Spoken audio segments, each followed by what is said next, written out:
नई सरकार के आते ही रियल एस्टेट बाजार में हलचल बढ़ने के आसार हैं।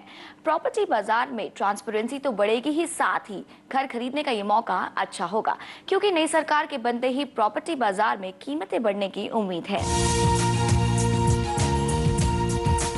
भारतीय रियल एस्टेट बाजार की सुस्त चाल में तेजी आ सकती है।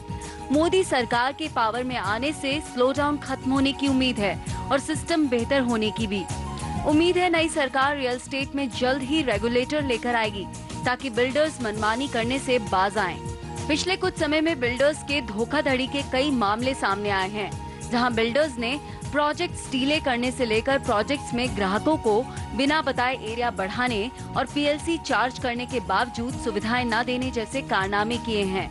जानकार कयास लगा रहे हैं कि एनडीए सरकार बिल्डर्स पर लगाम कसने के लिए पॉलिसीज में सुधार जरूर करेगी, ताकि ग्राहकों के लिए सपनों का घर खरीदना आसान हो सके। जेएलएल की एक ताज़ा रिपोर्ट पर गौर करें तो जल्द ही प्रॉपर्टी बाजार में सेंटिमेंट सुधरेंगे, रेजिडेंशियल सेगमेंट में ग्रोथ देखी जाएगी और बाजार में इन्वेस्टमेंट भी बढ़ेगा। मोदी सरकार भी जो उसका मैनिफेस्टो में भी 100 न्यू टाउनशिप्स का प्रपोजल भी लगाया हम। It's a major development and what we are expecting proposal for that is like SEZ में जब इंडस्ट्री की जितना आप इंसेंटिव्स दिए, same incentives you should extend to the housing also in integrated township. That is a major issue. ग्राहक खराब sentiment के चलते लंबे समय से घर नहीं खरीद पा रहे थे, लेकिन अब सेंटिमेंट सुधरना शुरू हो चुका है और अगस्त से प्रॉपर्टी की कीमतों पर इसका असर दिखना शुरू हो जाएगा।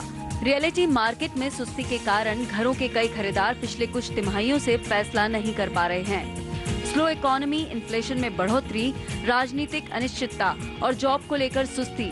जानकारों की राय में फिलहाल मार्केट में घरों की सप्लाई काफी है और घर खरीदने वालों के लिए काफी विकल्प हैं। पिछले 1.5 साल से होम सेल्स में सुस्ती है और डेवलपर्स को कैश की मुश्किल से जूझना पड़ रहा है। इन्वेंट्री में जबरदस्त बढ़ोतरी हुई है। Property research firm Liases Foras के मुताबिक दिसंबर क्वार्टर में बिना बिकी हुई इन्वेंट्री बढ़कर 6.5 लाख अपार्टमेंट्स तक पहुंच गई। इसकी बिक्री में 30 महीनों का वक्त लगेगा। मार्च 2014 के अंत तक ये इन्वेंट्री 7 लाख अपार्टमेंट्स तक पहुंच गई है। तो फिलहाल डेवलपर्स की पहली प्राथमिकता बिना बिके हुए घरों को बेचने की है, लेकिन अब स्थिर सरकार के बनते ही प्रॉपर्टी मार्केट में सुधार होना तय है। ये जो लैंड एक्विजिशन बिल है, इसको प्रॉपर इम्प्लीमेंटेशन होना चाहिए। The states have to actually should I would say go in for this type of bills और modified deliberate and come to a conclusion. ये जो एक हैंगिंग पोजीशन है of all the bills, this is actually which are these things are pulling back the real estate। चाहे वो आप regulation bill बोलो, आप लैंड एक्विजिशन बोलो, रीड्स बोलो, these are the very important, FDI very important। there should be now closures। यानी कि ये कहना गलत नहीं होगा कि मोदी लहर के चलते रियल एस्टेट बाजार में भी पॉजिटिव ट्रेंड दिखने लगा है, लेकिन ये ट्रेंड कब तक बरकरार रह पाता है और प्रॉपर्टी मार्केट के लिए कितना कारगर साबित हो पाता है, ये तो नई सरकार के कानून बनाने और इम्प्लीमेंट करने के बाद ही पता लग सकेगा। अंकिता चतुर्वेदी, जी मीडिया। अभी वक्त है एक छोटे से ब्रेक का। ब्रेक के बाद देखेंगे कैसा है वाराणसी का प्रॉपर्टी बाजार।